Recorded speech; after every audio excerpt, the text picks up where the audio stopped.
All this talk, a lot of times just, people trying to sound tough on the internet. Look at what all these patriotic people did in the 1700s. This is the same thing. Even if only 2 of those out of the 100 are serious, that leads to violence.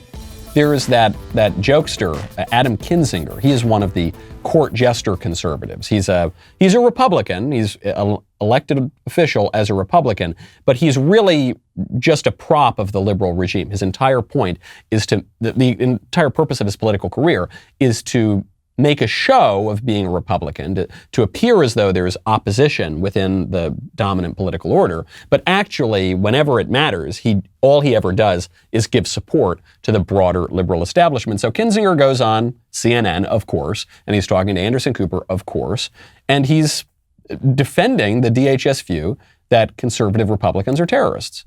When you look at online rhetoric and you look at chatter that's happening, and you look at, maybe 100 people post insane comments like bring out the gallows, even if only 2 of those out of the 100 are serious, that leads to violence. I think what the biggest concern is all this talk, a lot of times just, people trying to sound tough on the internet, but that ends up kind of feeding itself. And particularly when people start brainwashing folks with the election was stolen, look at what all these patriotic people did in the 1700s. This is the same thing. The mask mandate is basically the equivalent of not allowing you to practice your religion, which is 1776, taxation without representation.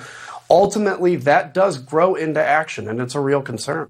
But before we get to his broader stupid point, I do want to focus in on his minor stupid points. He's suggesting that somehow the American Revolution was based on people not being able to practice their religion, which he's getting his history confused here. But then he corrects himself because then I think he realizes that, wait, that actually wasn't part of it. So he says, they're comparing having to muzzle yourself ad infinitum, at the whims of some random technocrat. They're comparing that with no taxation without representation, as though that's just as bad. And I think, look, maybe I'm giving him too much credit, but I think he's realizing as he's saying this, oh, wait a minute, having to muzzle yourself indefinitely, not through the processes of the constitutional order and the elected government, but because some random bureaucrat just orders you to, that actually is a bit more egregious than a tax hike, isn't it? to me it is. When I think of, I'm trying to put myself in the mindset of 1776, and I don't have representation in Parliament exactly, but, I'm having my taxes raised a little bit to pay for a war that was fought on my shores.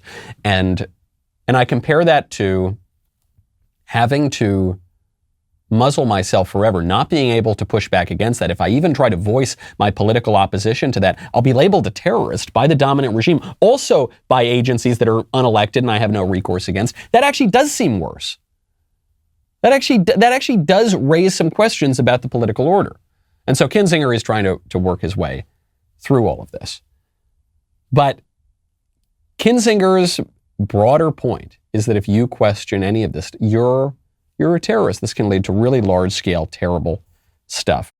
Glad you liked that clip. If you want to catch the whole episode, it's called Forget the Taliban, Anti-Maskers Are the Real Terrorists. You can get it here on YouTube, but really I would encourage you to get it on Apple Podcasts, Spotify, Google Play, Stitcher, wherever you get your audio podcasts.